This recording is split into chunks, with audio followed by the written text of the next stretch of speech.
G Mohanji വിശുദ്ധിയുടെ ശക്തി വായന തുടരുന്നു. അധ്യായം 7. കുണ്ടലിനി. കുണ്ടലിനി പുരുഷന്മാരിൽ ഗുദത്തിനും വൃഷണത്തിനും ഇടയ്ക്കും സ്ത്രീകളിൽ ഗുദത്തിനും യോനിക്കും ഇടയ്ക്കും സ്ഥിതി ചെയ്യുന്നതായി കരുതപ്പെടുന്നു. അതൊരു സർപ്പത്തിൻ്റെ ആകൃതിയിൽ 3.5 ചുരുൾ ഉള്ള ഊർജമായി സങ്കല്പിക്കപ്പെടുന്നു. അത് ലൗകിക സ്വഭാവമുള്ള ശക്തി ഊർജമായും കരുതപ്പെടുന്നു. വിമോചനം എന്നാൽ കുണ്ടലിനി ഊർജത്തെ വിമോചിപ്പിക്കലാണ്. അഥവാ നാം ലൗകികരല്ലാതാകുമ്പോൾ കുണ്ടലിനിയും അതിൻ്റെ സ്വതവേയുള്ള സ്ഥാനം വിട്ടുപോകുന്നു എന്നും പറയാം. സാധാരണയായി നാം പതിവ് ജോലികളിൽ മുഴുകിയിരിക്കുമ്പോൾ കുണ്ടലിനി ഉണർത്തപ്പെടാതെ നിഷ്ക്രിയമായി കിടക്കുന്നു. ചക്രങ്ങൾ പ്രതിനിധാനം ചെയ്യുന്ന ഘടകങ്ങളിൽ കൂടി കടന്നു പോകുമ്പോൾ മാത്രമേ അത് മുഴുവനായും മോചിപ്പിക്കപ്പെടുന്നുള്ളൂ. സ്വാഭാവികമായ സൃഷ്ടിയുടെ അടിസ്ഥാന തത്വം പഞ്ചഭൂതങ്ങളാണ്. ശിവനിലേക്ക് അഥവാ പരമമായ ബോധത്തിലേക്കുള്ള അതിൻ്റെ യാത്ര തുടങ്ങുമ്പോൾ കുണ്ടലിനി ശക്തി മൂലാധാര ചക്രത്തിനു മുമ്പിൽ സ്ഥിതി ചെയ്യുന്ന ബ്രഹ്മഗ്രന്ഥിയെ പിളർക്കുന്നു. സഞ്ചാരമാർഗം സുഷുമ്നാ നാഡിയാണ്. പിന്നെ ഭൂമിയെ പ്രതിനിധാനം ചെയ്യുന്ന മൂലാധാര ചക്രം, ജലത്തെ പ്രതിനിധാനം ചെയ്യുന്ന സ്വാധിഷ്ഠാന ചക്രം, അഗ്നിയെ പ്രതിനിധാനം ചെയ്യുന്ന മണിപൂരക ചക്രം എന്നിവയിൽ കൂടി കടന്നു പോകുന്നു. അഗ്നിഘടകത്തിൽ, അതായത് മണിപൂരക ചക്രത്തിൽ അഗ്നിശുദ്ധി ചെയ്യപ്പെട്ടതിന് ശേഷം അത് വിഷ്ണുഗ്രന്ഥിയുമായുള്ള ബന്ധങ്ങൾ വേർപെടുത്തുന്നതിന് അർഹത നേടുകയും അനാഹത ചക്രത്തിൽ എത്തുകയും ചെയ്യുന്നു. അനാഹത ചക്രത്തിൽ കൂടിയും പിന്നെ വിശുദ്ധി ചക്രത്തിൽ കൂടിയും കടന്ന് രുദ്രഗ്രന്ഥിയുടെ കെട്ടുകൾ പൊട്ടിച്ച് ആജ്ഞാചക്രത്തിൽ എത്തുന്നു. ആജ്ഞയിൽ നിന്ന് സഹസ്രാരത്തിലേക്കും അതിനപ്പുറത്തേക്കും പോകുന്നു.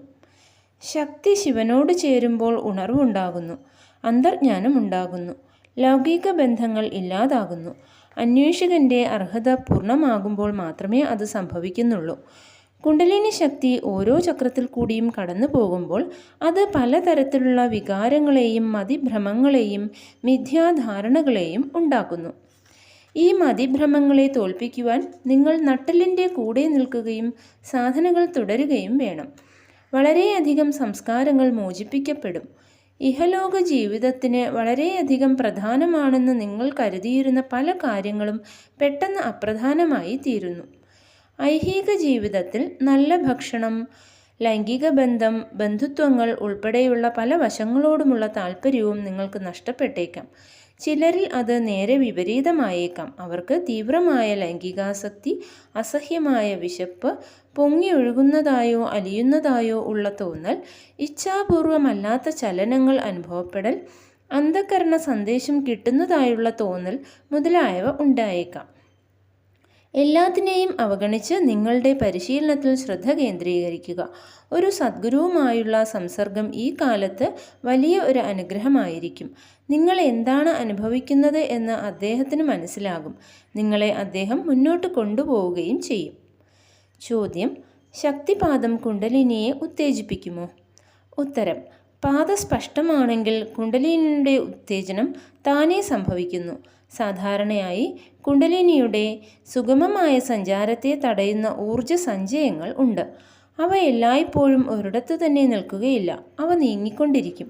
കുണ്ടലിനിയുടെ പൂർണ്ണമായ ശുചീകരണവും ശുദ്ധീകരണവും കുണ്ടലിനിയെ ഊർജ്ജസ്വലമാക്കലുമാണ് നാം ചെയ്യുന്നത്. ശക്തിപാദത്തിലൂടെ നാം പാത തയ്യാറാക്കുകയും കുണ്ടലിനിയെ ഊർജിതമാക്കുകയും ചെയ്യുന്നു. പാത തടസ്സപ്പെടുകയാണെങ്കിൽ കുണ്ടലിനി തെറ്റായ മാർഗങ്ങളിൽ കൂടി പോകും. അത് വിപത്തുകൾക്ക് കാരണമായേക്കാം. നാം അതിനെക്കുറിച്ച് വളരെ ജാഗരൂകരാണ്. നമ്മുടെ ധ്യാനത്തിൽ കൂടി കുണ്ടലിനിയുടെ ഉത്തേജനവും ശരിയായ മാർഗത്തിൽ കൂടി കൊണ്ടുപോകലും തീർച്ചയായും സംഭവിക്കുന്നു. അനുഗ്രഹം. എല്ലാവരെയും എല്ലാത്തിനെയും അനുഗ്രഹിക്കുക. അത് നിങ്ങളെ ശാന്തനും അല്ലലില്ലാത്തവനാക്കും. അനുഗ്രഹം നിങ്ങളെ വികസിപ്പിക്കുന്നു. അത് നിങ്ങളെ ഭാരം കുറഞ്ഞവനാക്കുന്നു. നാം ഇഷ്ടപ്പെടുന്നവരെയും നാം ഇഷ്ടപ്പെടാത്തവരെയും എല്ലാം അനുഗ്രഹിക്കുമ്പോൾ നാം സർവശക്തനായ ദൈവത്തിൻ്റെ തികഞ്ഞ പ്രകാശനമായി തീരുന്നു. നിരുപാധികമായ സ്നേഹമാണ് അദ്ദേഹത്തിൻ്റെ ശരിയായ പ്രകാശനം. നമ്മുടെ മനസ്സിൽ നിന്ന് എല്ലാ വിദ്വേഷങ്ങളും ഭയങ്ങളും നീക്കം ചെയ്യുമ്പോൾ നാം സ്നേഹത്തിൻ്റെ മൂർത്തീകരണങ്ങൾ ആയിത്തീരുന്നു. സ്നേഹം വികസിപ്പിക്കുന്നു. സ്നേഹം നമ്മുടെ ജീവിതം ആസ്വാദ്യമാക്കി തീർക്കുന്നു. ഭൂമിയിൽ നമ്മുടെ ജീവിതത്തിന് സഹായകമായിരുന്ന എല്ലാ വസ്തുക്കളോടും ജീവികളോടും ആത്മാർത്ഥമായ കൃതജ്ഞത പ്രകടിപ്പിക്കുമ്പോൾ നാം സാർവലൗകികരായി തീരുന്നു. നാം ഇതുവരെ കഴിച്ചിട്ടുള്ള ഭക്ഷണത്തിൻ്റെയും നമുക്ക് അഭയം തന്നിട്ടുള്ള വീടുകളുടെയും അറിവ് ഉണ്ടാക്കി തന്നിട്ടുള്ള പുസ്തകങ്ങളുടെയും മാതാപിതാക്കളുടെയും അധ്യാപകരുടെയും സർവോപരി നമ്മെ നിലനിർത്തിയ ഈശ്വര തത്വത്തിൻ്റെയും ശരിയായ സാങ്കത്യം മനസ്സിലാക്കുമ്പോൾ എളിമയും അഗാധമായ കൃതജ്ഞതയും നമ്മിൽ നിറയും. നാം ജീവിച്ചിരിക്കുന്നതിന് അത്യാവശ്യമായ ശ്വാസോച്ഛ്വാസം, രക്തചംക്രമണം, ദഹനം, ഹൃദയസ്പന്ദനം, ഉറക്കം പോലും നിയന്ത്രിക്കുന്നത് ഉപബോധ മനസ്സാണ്. നമ്മുടെ ബോധമനസ്സിന് അതിൽ ഒരു കാര്യവും ഇല്ലാത്തതുകൊണ്ടാണ് ഇവയെല്ലാം കൃത്യമായി ക്രമം തെറ്റാതെ നടക്കുന്നത്. നമ്മുടെ ജന്മസിദ്ധമായ സ്വഭാവവിശേഷതകൾ നിർവഹിക്കുവാൻ വേണ്ടതായ സമയവും സ്ഥലവും ബുദ്ധിയും സാഹചര്യവും നമുക്ക് നൽകപ്പെട്ടിട്ടുണ്ട്. നമ്മുടെ നിയന്ത്രണത്തിൽ എന്താണ് ഉള്ളത്? നാം മറ്റുള്ളവരെ കുറ്റപ്പെടുത്തുന്നത് എന്തിനാണ്? കുറ്റബോധം ഉണ്ടാകുന്നത് എന്തിനാണ്? ഭയക്കാൻ എന്താണുള്ളത്? എല്ലാ അനുഭവങ്ങളും പാഠങ്ങളായിരുന്നു. ഒന്നിനെയും മാറ്റുവാൻ നമുക്ക് കഴിയുമായിരുന്നില്ല. അതുകൊണ്ട് നിരുപാധികമായ സ്നേഹവും സഹാനുഭൂതിയും പ്രദർശിപ്പിക്കുകയല്ലാതെ മറ്റെന്താണ് നമുക്ക് ചെയ്യാൻ കഴിയുക? എല്ലാവരെയും എല്ലാത്തിനെയും ആശീർവദിക്കുകയല്ലാതെ മറ്റെന്താണ് നമുക്ക് ചെയ്യാൻ കഴിയുക? അപ്പോൾ നാം അല്ല എല്ലാം ചെയ്യുന്നത് എന്ന് നമുക്ക് മനസ്സിലാകും. നമ്മുടെ അഹംബോധം ഇല്ലാതാകുന്നതും കർത്തൃത്വം അലിഞ്ഞു പോകുന്നതും നാം അറിയും. അപ്പോൾ നാം പൂർണ്ണമായ അവബോധത്തോടെയും കൃതജ്ഞതയോടെയും പ്രവർത്തിക്കും. ദൈവം നമ്മുടെ ഉള്ളിലാണ് ഉള്ളത്. ദൈവത്തെ സ്നേഹിക്കുകയാണ്, ഭയക്കുകയല്ല വേണ്ടത്. നമ്മുടെ ജീവിതത്തിന് ഊർജം നൽകുന്ന ആത്മതത്വമാണ് നമ്മുടെ എല്ലാം ഉള്ളിലുള്ള ദൈവം. ഉൽപ്പാദിപ്പിക്കുകയും പ്രവർത്തിപ്പിക്കുകയും ലയിപ്പിക്കുകയും ചെയ്യുന്ന ദൈവം. അതുകൊണ്ട് നമ്മളിലെല്ലാം ഉള്ളത് ഒരേ ദൈവതത്വമാണ്. ആരും ആരേക്കാളും ഉയർന്നവനോ താഴ്ന്നവനോ അല്ല. ചിലർ കഠിനമായ പരിശീലനം കൊണ്ടും മനനം കൊണ്ടും ധ്യാനം കൊണ്ടും വികസിച്ചു. പല ജന്മങ്ങളിലെ പ്രയത്നം കൊണ്ട് അവർ ഉയർന്ന അവബോധം നേടി, അത്രമാത്രം.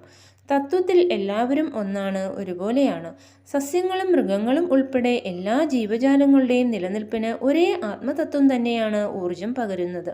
പല ഉപകരണങ്ങളെയും പ്രവർത്തിപ്പിക്കുവാൻ ഒരേ വൈദ്യുതി തന്നെ ഉപയോഗപ്പെടുന്നത് പോലെ ഒരേ ആത്മാവ് തന്നെ പല ശരീരങ്ങളെയും പ്രവർത്തിപ്പിക്കുന്നു. അവയിൽ ചിലവ മനുഷ്യ ശരീരങ്ങളാണ്. നാം എല്ലാം ഒരു ശരീരത്തിൻ്റെയും പണത്തിൻ്റെയും മറ്റ് സ്വത്തുക്കളുടെയും താൽക്കാലിക ഉടമകളാണ്. ബന്ധങ്ങളുടെ കാര്യവും അങ്ങനെ തന്നെയാണ്. എല്ലാം താൽക്കാലികമാണ്. എല്ലാത്തിനും നിയതമായൊരു ജീവനകാലമുണ്ട്.